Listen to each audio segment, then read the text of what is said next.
हमारे चैनल को सब्सक्राइब करें और बेल आइकन दबाएं। और ये सोफा साफ करो इसे, पता नहीं ठीक से करो मेरी makeup.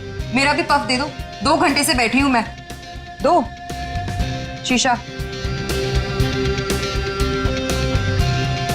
Sir, as per requirement सब चीजें रेडी हैं, बस वो ईशानी मैडम आ जाए। मैडम आ जाए, पता नहीं कब आएगी। जाओ जाकर देख कर आओ। अरे सर, जब वो आएंगे हमें पता चल जाएगा सर। पता नहीं कब आएगी, सबकी बैंड बजी पड़ी और महारानी पता नहीं कहाँ रह गई है।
Hello Ishani ma'am. Makeup room ready है मेरा। हाँ मैम, जैसा आपको चाहिए बिल्कुल वैसा ही है, और आपका फेवरेट रूम फ्रेशनर भी है। और एक काम करो, डायरेक्टर को जाके बोल दो कि 2 से 3 घंटे तो लगते ही हैं, राइट? और मेरे मूड के ऊपर है कि मैं खुद ही रेडी होके सेट पे आ जाऊंगी। ठीक है? ठीक है मैम। चलो।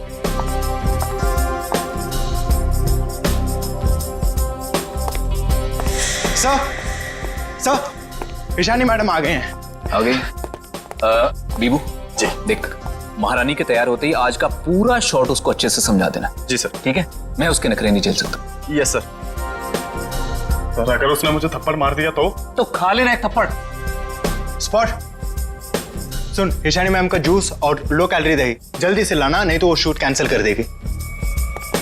सुनो, क्या मतलब है ये सब का? तुम लोग इधर उधर भाग रहे हो जैसे कि पता नहीं कोई शेरनी आ गई है। जाओ जल्दी से जाकर ईशानी को रेडी करवाओ। अब भी मैं डायरेक्शन टीम को बोल के आती हूँ।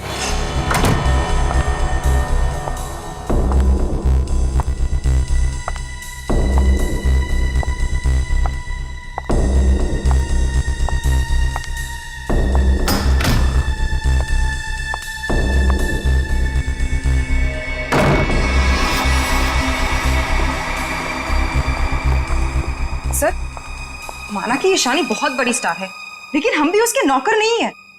वही तो, सुबह के 9 बजे से हम रेडी होकर वेट कर रहे हैं और वो अभी तक नहीं आई। इतना वक्त हो गया, 3-4 बार टचअप हो चुका है। तो क्या करूं यार, एक तो विराट सर ने इस नकचड़ी को 1 साल का कॉन्ट्रैक्ट साइन करवा के मेरे सर पे दर्द करके रखा है, और ऊपर से तुम लोग मेरे सर पर चढ़ रहे हो। प्लीज ट्राई टू कोऑपरेट यार। Cooperate my foot. मैं ईशानी के नखरे और बर्दाश्त नहीं कर सकती हूँ। मैं जा रही हूँ यहाँ से। मैं विराट सर के चेक्स वापस कर दूंगी, लेकिन मैं ऐसे काम नहीं कर सकती हूँ। बाय। अरे मैडम रुके। अरे सर, आप ही रोके समायरा जी को। अगर आज शूट नहीं हुआ ना तो विराट सर सबकी छुट्टी कर देंगे सर। जाने दे उसको, एक ईशानी 100 सुमेरा के बराबर है।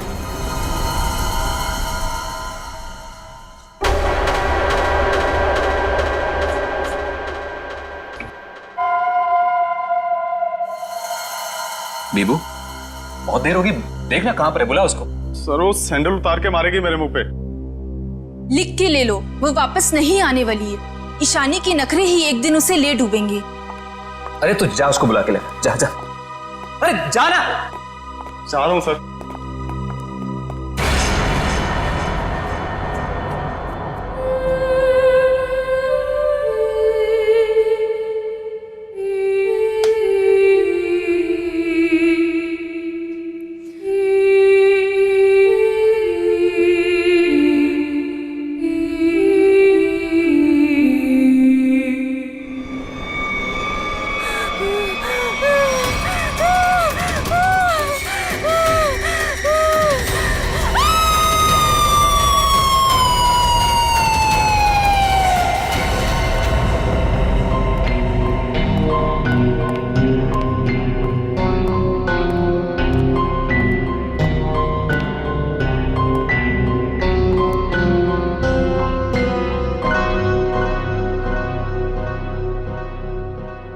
मैम आप रेडी हैं तो मैं अंदर आ जाऊं? मैडम भाग जा यहाँ से, वरना तेरा पैर तोड़ दूंगी।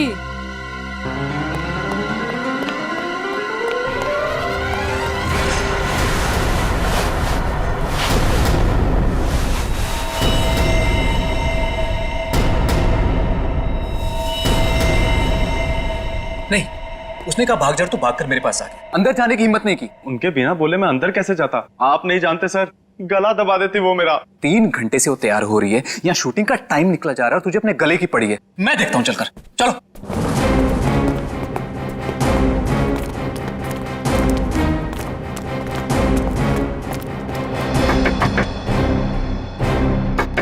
ईशानी। सर प्लीज, मैम गुस्से में लगती है, शूट छोड़कर चली जाएंगी। तुम्हें करो, चुप रहो।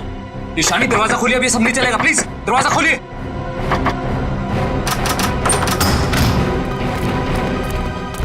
अरे मैम ये हेड क्यों पहनी आपने? ये तो ब्रीफिंग में है ही नहीं। मैम ऐसे बैठे क्यों हैं? क्या अकड़ है इस औरत के अंदर। ईशानी जवाब दो, हमारी तरफ देखो। ईशानी, ईशानी।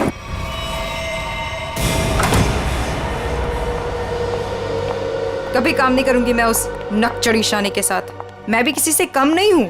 अरे इतना टेंशन क्यों ले रही हो तुम देखना, मैं तुम्हें इससे बड़ा काम दिलाऊंगा। मैं अभी मम्मी को फोन करके बता देती हूँ कि आज मैं लेट आऊंगी। ठीक है, तुम मम्मी को फोन कर लो, हम तुम्हारा अंदर इंतजार करते हैं। ठीक है, मैं अभी आती हूँ। ठीक है।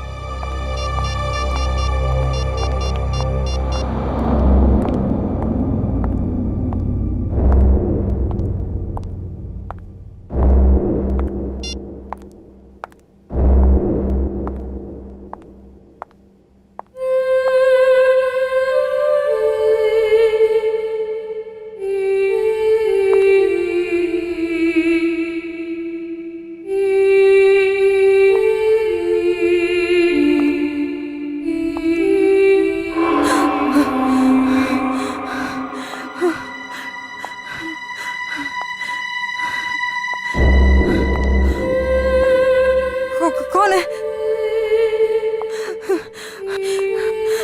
सामने आओ। ये हैट, ये यहाँ कैसे?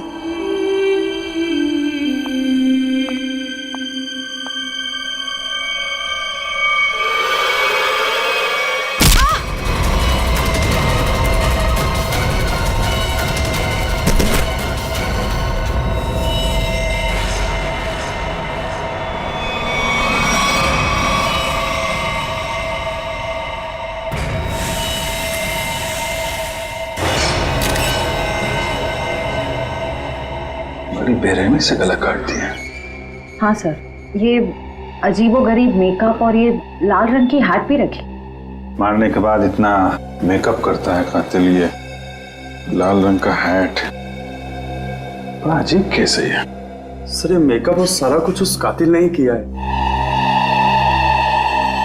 अच्छा, आखिरी बार कौन आया था ईशानी से मिलने?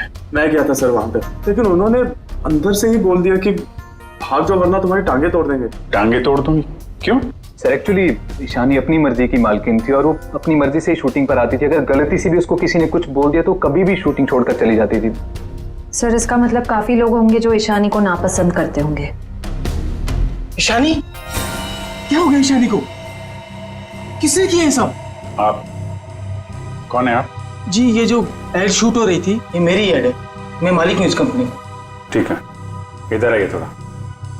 अच्छा बीबू, तुम वापस कितनी देर बाद आए थे प्रीतम और लोगों के साथ? सिर्फ कुछ सेकंड्स में, अगर कहें ज्यादा से ज्यादा बस 1 मिनट। 1 मिनट में? 1 मिनट में इतना सब कुछ किया? सर सर 1 सेकेंड, यहाँ पे एक फिंगरप्रिंट मिला है और बाकी सब कपड़े ठीक है, मगर बस ये तो देखिए सर, ऐसा लग रहा है किसी ने कैंची से काटा है सर।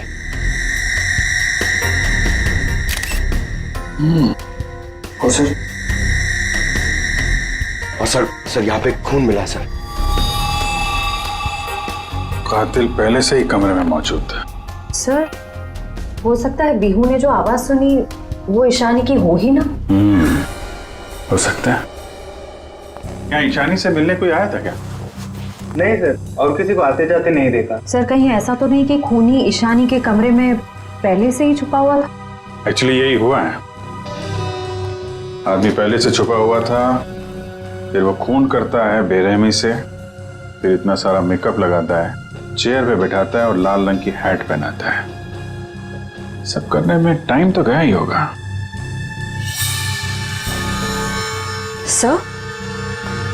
सर ये देखिए, ईशानी का टॉप भी कटा हुआ है। इसे भी काटा गया है? उधर भी कपड़े कटे हैं, इसका टॉप कटा है। लगता है ये जानबूझ के किया गया है।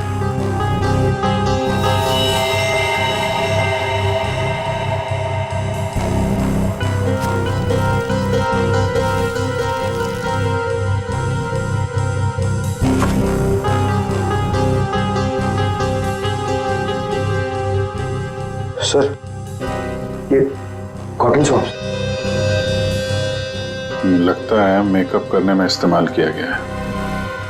वंश, ये सारी चीजें और बॉडी को फोरेंसिक लैब भेजो।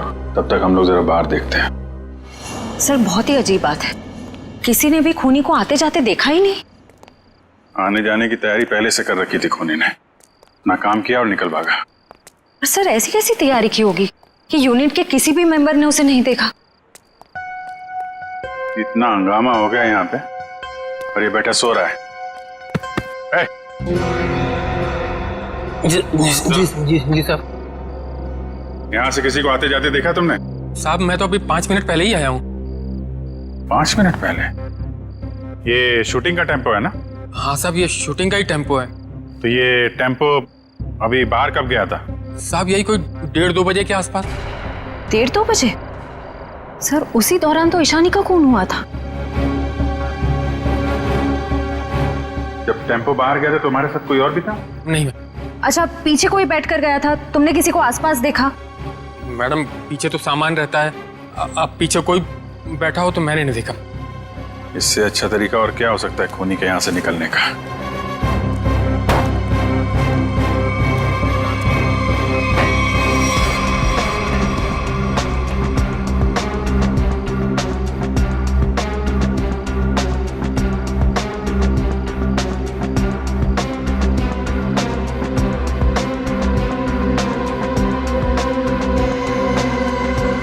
पीओपी का टुकड़ा ये यहाँ क्या कर रहा है? शूटिंग में तो कहीं भी धूल मिट्टी थी नहीं।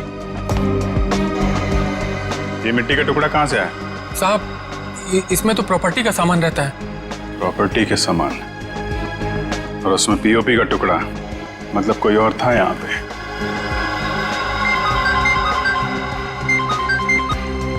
हेलो, क्या? कहाँ पे?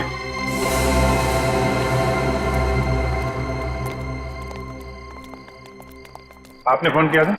जी सर, मैं मानिक हूँ, इस दुकान का मालिक। ये मेरे वॉचमैन ने फोन किया था आपको। ये देखिए ना सर, यहाँ लाश है। दुकान खोलो सर। जी सर।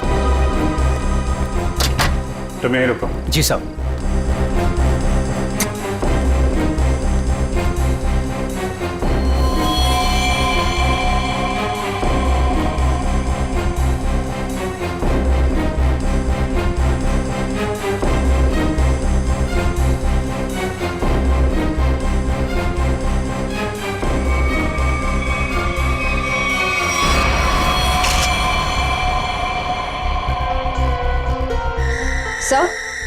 सर इसे भी बिल्कुल ईशानी की तरह मारा गया है। ये देखिए, किसी पतली धार वाली चीज से इसका गला काटा गया है।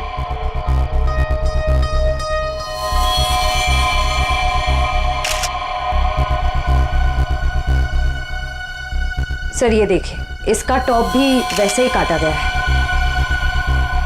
इसका मेकअप निकालो, देखो कौन है ये। Yes sir. ये लाश दुकान में आई कैसे? सर मुझे नहीं मालूम। दुकान तो बंद थी ना, आपने ताला खोला है, तो ये क्या लाश अपने आप आ गई यहाँ पे? सर मैं क्या बताऊं, ये सब कैसे हुआ? ये लाल टोपी और इसके कपड़े भी मेरी दुकान की नहीं है, और मैं इस लड़की को तो पहली बार देख रहा हूँ। सर सब मेकअप निकल गया। ये तो समायरा है ना? इसकी भी मॉडलिंग वाली फोटो हमने देखी थी वहां पे। हाँ सर। ये दुकान की चाबी आपके अलावा किसके पास रहती है? मेरी पत्नी सोनाली के पास, लेकिन वो तो पटना गई हुई है। अच्छा,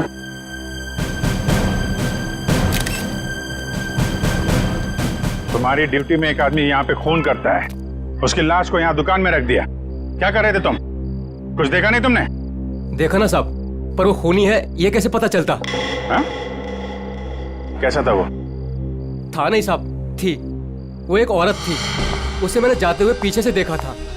उसने लाल रंग का कोट पहन रखा था, उसके बाल लंबे थे और उसने सर पे एक लाल टोपी पहन रखी थी। और हाँ साहब, उसने डस्टबिन में कुछ डाला था। मतलब सर, खूनी एक औरत है? कहाँ है वो डस्टबिन जिसमें उसने कुछ डाला था? वो वहां।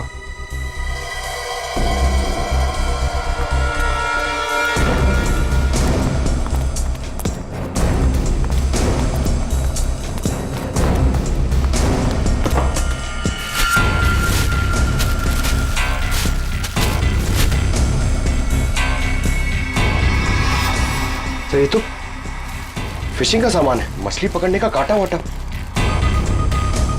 सर ये तंगूस पे खून लगा है।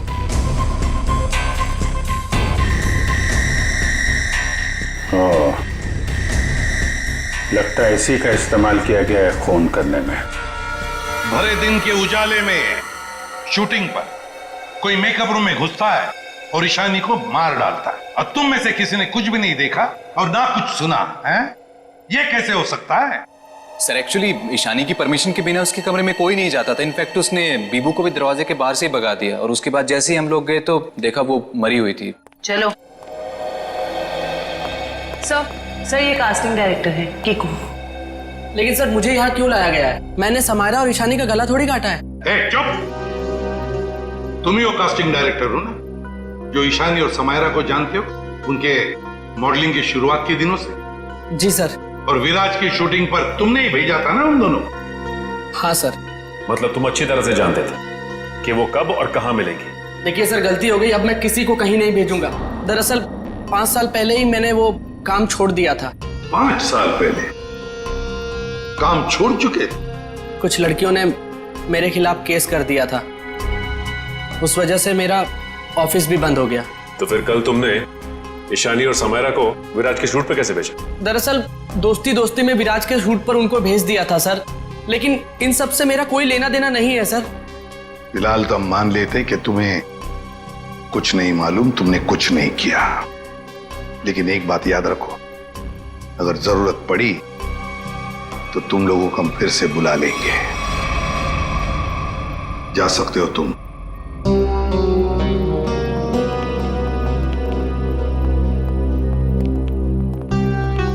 इन तीनों पे कड़ी नजर रखनी पड़ेगी। देखो वो कहां जाते हैं, किस किस से मिलते हैं, क्या क्या करते हैं। सर लेकिन खूनी तो एक लड़की है ना? हाँ, खूनी तो लड़की है, लेकिन खून करने में किसी लड़के का भी तो इस्तेमाल हो सकता है। समायरा और ईशानी दोनों मॉडल्स थी, मॉडल। लाल टोपी, मारने के बाद सफेद रंग का अजीब मेकअप, मारने के लिए फिशिंग का सामान, और फिर उन दोनों खून में सब कुछ बिल्कुल एक जैसा। तो एक बात समझ में नहीं आई कि खूनी ने ये मछली पकड़ने का सामान क्यों इस्तेमाल किया खून करने के लिए? सर बहुत ही अजीब है ये खूनी, और एक ही दिन में 2 मॉडल्स को मार डाला इसने। पता लगाना पड़ेगा कि समायरा और ईशानी दोनों मॉडलिंग के अलावा और कुछ करते थे या मॉडलिंग करने से पहले क्या करती थी। कहीं दोनों के बीच में कोई संबंध तो नहीं था, पता लगाना पड़ेगा। सर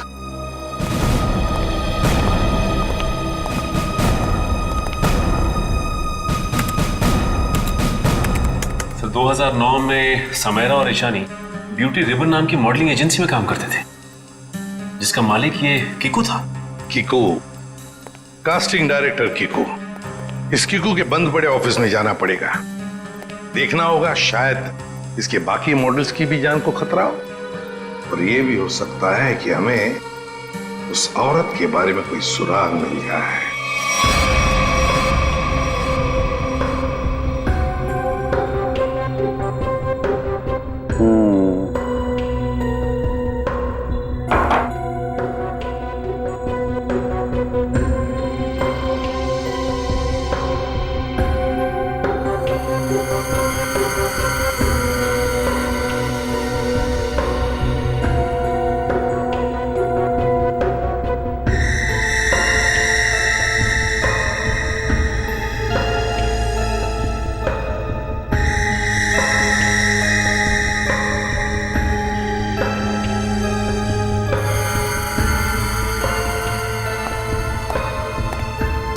सर हमारा शक बिल्कुल सही निकला। खून करने के लिए इस्तेमाल किया गया ये हथियार एक खास तरह का फिशिंग किट ही है। सर आप सुन रहे हैं मैं क्या कह रही हूँ? हाँ सुना तारिका, लेकिन मैं फिलहाल किसी और काम में हूँ। क्या? खूनी का कद नापने में। अरे वाह सालुंखे, खूनी के कद का पता लगा लिया तूने? हाँ बस 1 मिनट जरा, ये दोनों के गर्दन का ये घाव देखो बस। ये घाव का निशान ऊपर की तरफ बना हुआ है, ना तो सीधा है ना नीचे की तरफ। मतलब खूनी ने तार से इन्हें ऊपर की तरफ खींचा। इसका मतलब साफ है, खूनी की ऊंचाई इन दोनों से ज्यादा थी। मतलब सर वो खूनी औरत इन दोनों से लंबी है? बिल्कुल पंकज, और लगभग 5 फीट 7 इंच थी। ये मेरी ट्रिग्नोमेट्रिक कैलकुलेशन मुझे बताती है, इंक्लूडिंग वो जो सैंडल उसने पहने हुए थे उनके। एक बार हाथ में आ जाए ना तो ऊंचाई भी नाप लेंगे। 5 फुट 7 इंच की लड़की जिसके लंबे और सीधे बाल हैं। और सर या तो उसे फिशिंग करने का, मछली पकड़ने का शौक था, या तो फिर किसी खास मकसद से उसने ये सामान, ये फिशिंग किट का इस्तेमाल किया होगा। सालुंखे, लगता है इस मछली पकड़ने के तंगूस से, इस तार से इन दोनों के गले को काटा है। बिल्कुल बस।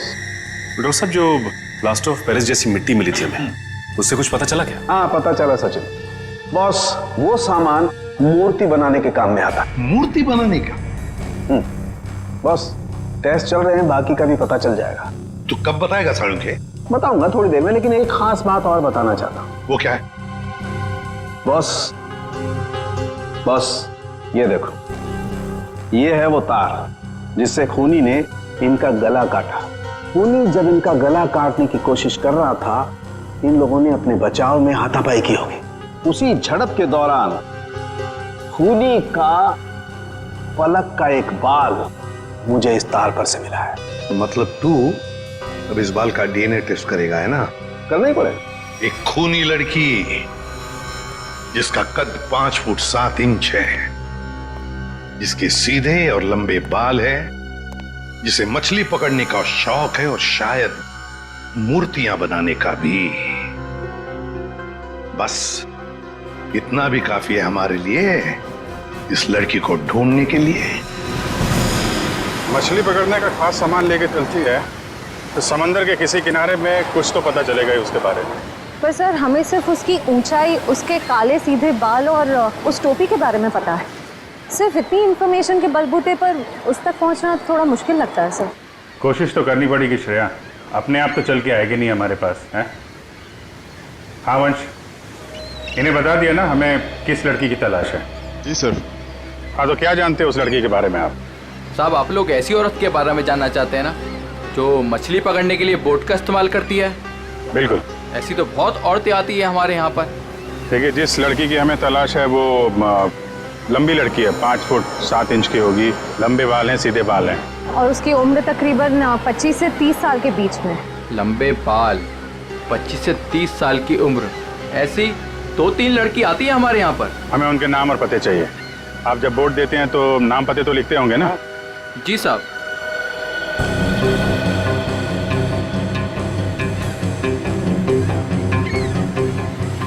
ये तीनों लड़कियां आती हैं 5-6 महीने से हमारे यहाँ पर अपने कुछ दोस्तों के साथ। केशा, एनी, शिखा। केशा, एनी और शिखा। मिलना पड़ेगा इन तीनों लड़कियों से। देखते हैं इनमें से कौन है वो लाल टोपी वाली लड़की। सर कीकू जी ने टैक्स की चोरी की थी और कुछ लड़कियों के पेमेंट ना देने की वजह से इनकी शिकायत की थी, इसीलिए ऑफिस बंद हो गया। और इनका कोई क्रिमिनल रिकॉर्ड भी नहीं है सर। उसका खून हुआ है वो 2008 में कीकू जी की एजेंसी से ही लॉन्च हुई थी, इसलिए ये अभी शक के घेरे में है। विराज, तुम ये बताओ कि तुमने तो कीकू जी के साथ और उन मॉडल्स के साथ काम किया था, तो तुम्हें कभी लगा कि वो मॉडल्स किसी मुसीबत में है या फिर कीकू जी के काम में कोई गड़बड़ है? मैं ईशानी और समायरा के साथ पहली बार काम कर रहा था, और जहाँ तक कीकू जी की बात है तो पैसों के लेन देन में धांधली के अलावा इनमें दूसरी कोई कमी नहीं है। सर, इन तीनों मॉडल्स के कद, रंग और बाल खूनी से कुछ हद तक मिलते जुलते हैं। एक काम करो, इन सबसे पूछताछ करो कि मॉडलिंग के अलावा ये लोग क्या काम करते हैं, क्योंकि इंफॉर्मेशन ये है कि आजकल इनमें से कहीं मॉडलिंग नहीं करती।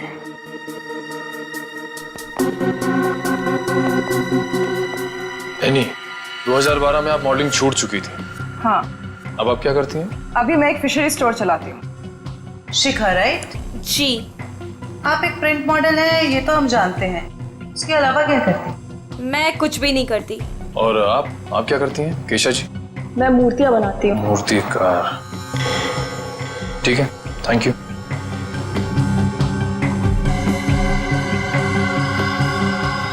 तो बिल्कुल खूनी की प्रोफाइल जैसा है। कंपनी का नाम रेड इंक। मेरा शक सही है, इस एजेंसी के मॉडल्स का ही कुछ राज है। सर, एनी, केशा और डॉली, उन तीनों के प्रोफाइल्स कुछ उन्हीं से मिलते जुलते हैं। सर, इनका संबंध मूर्तियां बनाने और फिशिंग से भी है। तो इनका प्रोफाइल पेशा दोनों शक के दायरे में है। एक काम करो, इन तीनों को ब्यूरो लेके चलो। सर, खूनी लड़की ने जिस तरह के कपड़े पहने थे उस तरह के कपड़े आ गए सर। Very good. पंकज, इन तीनों के नंबर्स हैं ना हमारे पास? Yes sir. सेलफोन नंबर्स जरा ट्रेस करो, देखो जब उन दोनों लड़कियों के खून हुए तब ये तीनों कहां थी? Yes sir. जयंती, सर। ले जाओ। जी, आप तीनों मेरे साथ आइए। कहाँ? अभी बताती हूँ, आओ।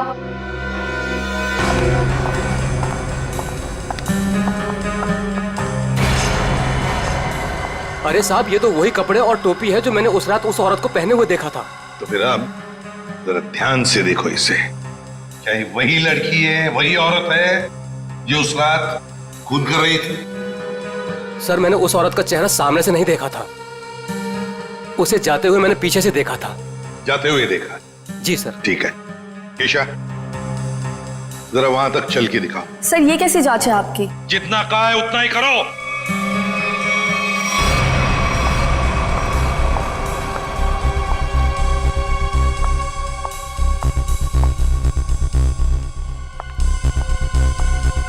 नहीं साहब।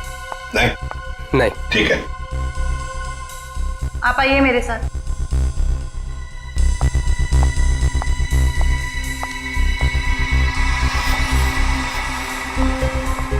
रुको,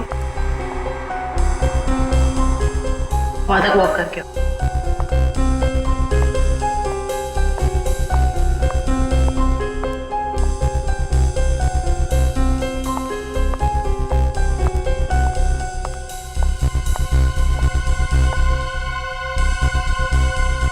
ये भी नहीं है सर। आइए।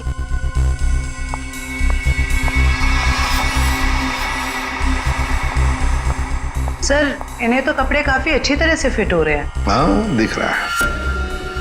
अब ऐनी जी जरा चल के भी दिखाइए।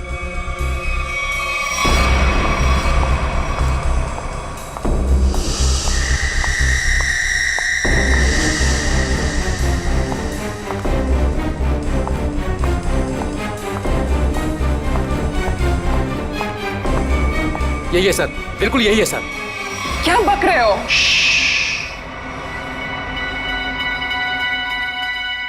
सर, जिस वक्त समायरा का खून हुआ था, आनी का फोन उसी एरिया में था। सुना है नहीं? उसी इलाके में था तुम्हारा फोन जिस वक्त ईशानी और समायरा का खून हुआ था। तुम जा सकते हो। और मैं? आपको तो रुकना ही पड़ेगा। सर, मैं क्यों नहीं जा सकती?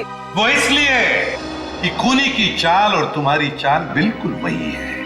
और तो और सबसे बड़ी बात कि तुम्हारा फोन उसी इलाके में मिला जहां पर इन दोनों लड़कियों का खून हुआ। सर इन सब का क्या मतलब है? I mean, दो लोग एक जैसे दिख सकते हैं ना? और फिर वॉचमैन ने ऐसा तो नहीं कहा कि मेरा चेहरा खूनी के चेहरे से मिलता है।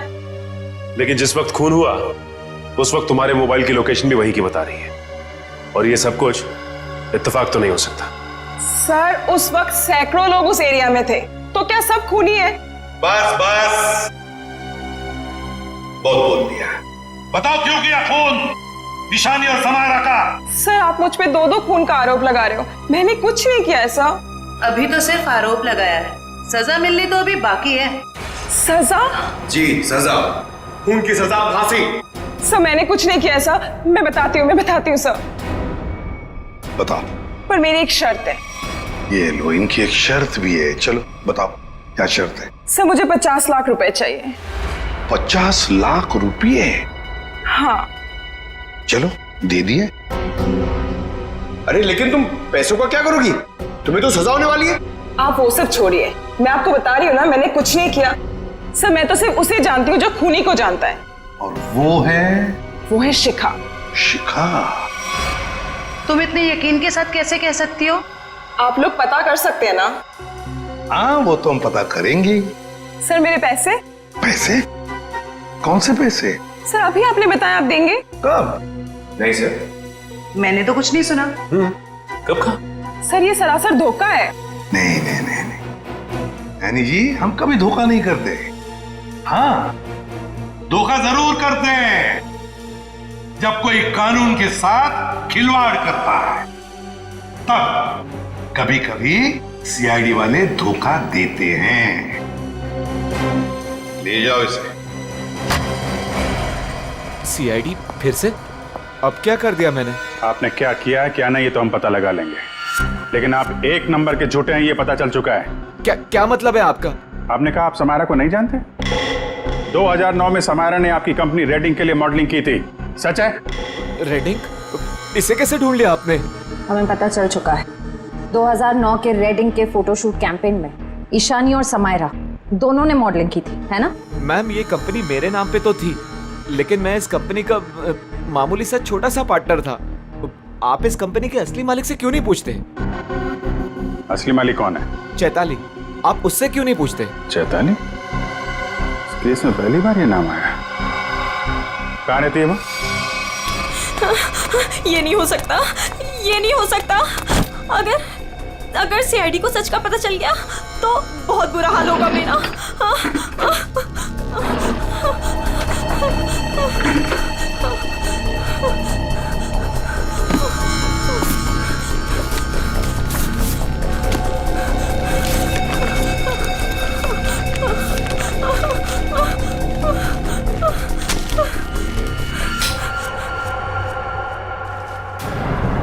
कौन है? ये लाइट क्यों बंद कर दी? ये लाइट्स किसने ऑफ की?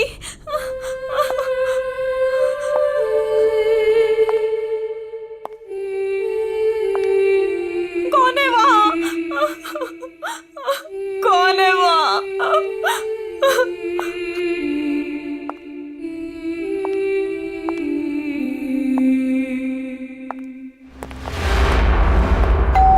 ये शिखा सच्चाई बता क्यों नहीं देती? सर पहले कुछ सच बता देती तो किसी की जान ही बच सकती थी।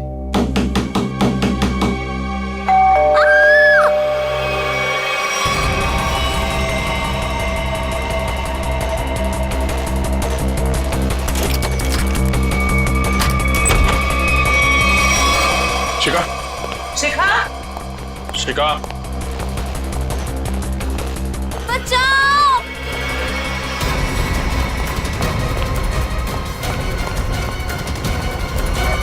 शिखा, शिखा,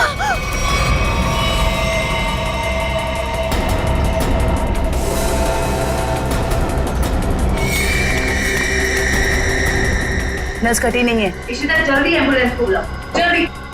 भाग गई, कोई बात नहीं, बच के जाएगी कहाँ? नस कटी नहीं है। इशिता जल्दी एम्बुलेंस को बुलाओ, जल्दी। भाग गई, कोई बात नहीं, बच के जाएगी कहाँ? सर को जलाने की कोशिश भी की गई है। Oh no. शिखा,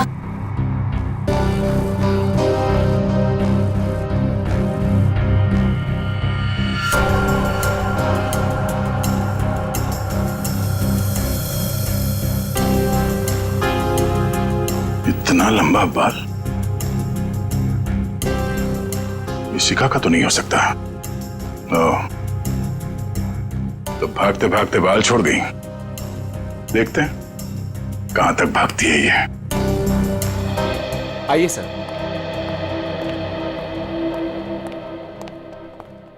सर मैं यहां तब से नहीं आया जब से मेरी और चैताली की हिस्सेदारी वाली कंपनी बंद हुई है। पता नहीं है वो कहां है। घर की अच्छी तरह से तलाशी लो, देखो क्या मिलता है।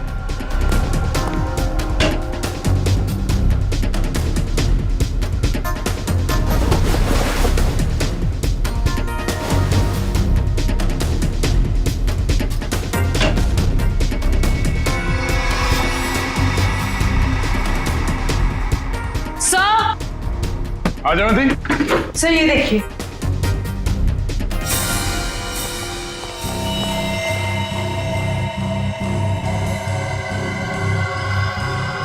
ये तो उस खूनी का पहना हुआ है। सर इस बंद पड़े घर में यहाँ कैसे आ गया? चल निकालो उसे बाहर।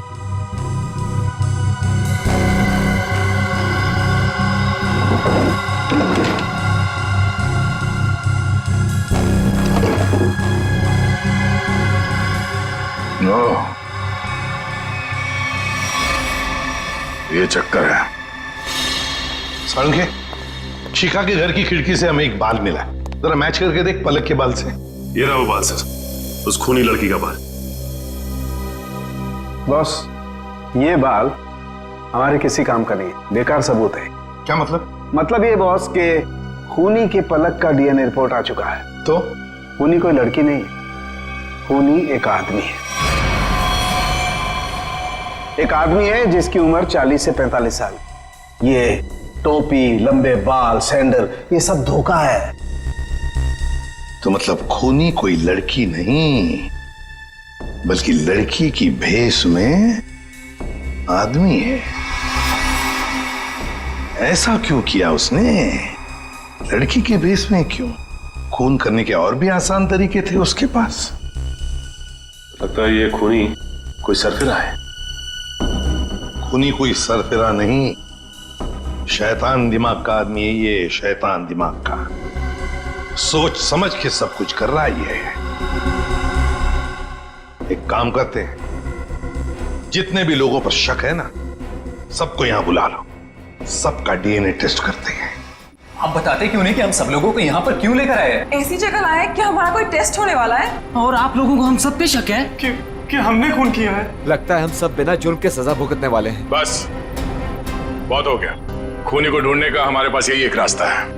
और वैसे खूनी का बहुत ही खास सुराग मिला है हमें। डॉक्टर साहब बिल्कुल ठीक है। दरअसल क्या है, खूनी चाहे कितना भी होशियार हो, कितना भी चालबाज हो, कोई ना कोई क्लू हम लोगों के लिए छोड़ जाता है। और इस बार भी खूनी एक क्लू छोड़ गया है, और वो क्लू है पलक का एक बाल।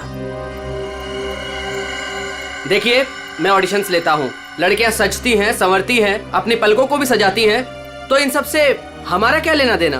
तुम्हें बड़ा यकीन है कि खूनी एक लड़की ही है? सबको मालूम है कि लंबे बालों वाली लड़की सबको मारती फिर रही है। और आप? लेकिन हमें जांच तो पूरी करनी पड़ेगी ना। सर हमें करना क्या पड़ेगा सर? ज्यादा कुछ नहीं, आप में से हर किसी को अपने पलक का एक बाल देना होगा, और जिसका डीएनए हम उस खूनी के डीएनए से मैच करके देखेंगे। और वैसे भी जब आप लोगों ने कुछ किया ही नहीं है तो डरने की तो कोई बात ही नहीं है। जयवंती, देखिए, आ जाओ। चलो जाओ।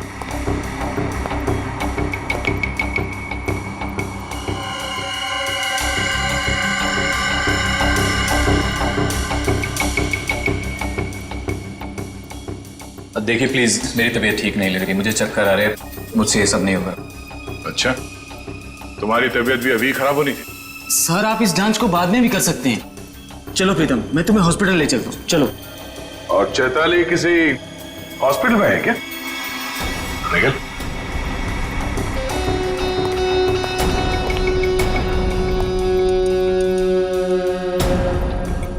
सही कह रहा हूं ना मैं? मिस्टर विराज या फिर चैताली का पति कहना बेहतर होगा।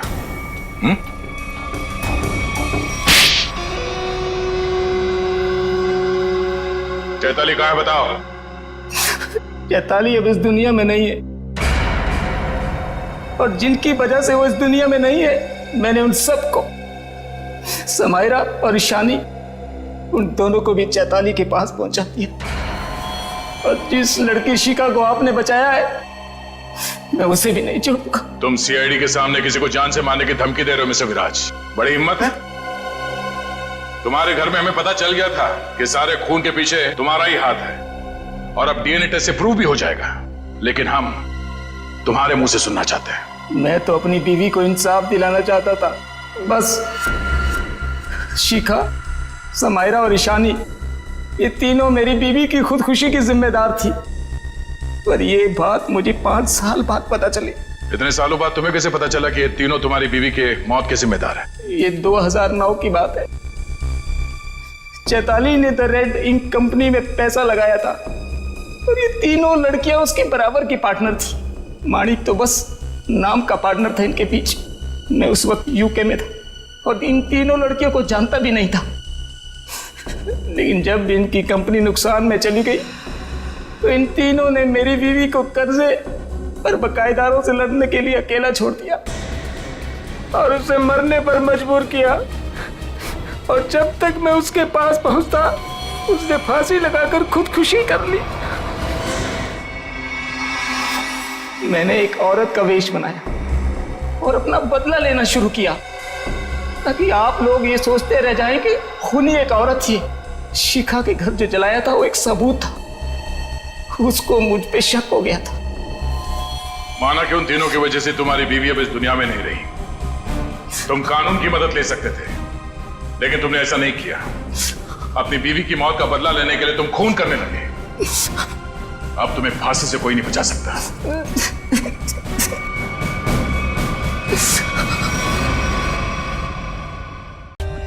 For more updates, subscribe to our channel, click the show links and enjoy watching the videos.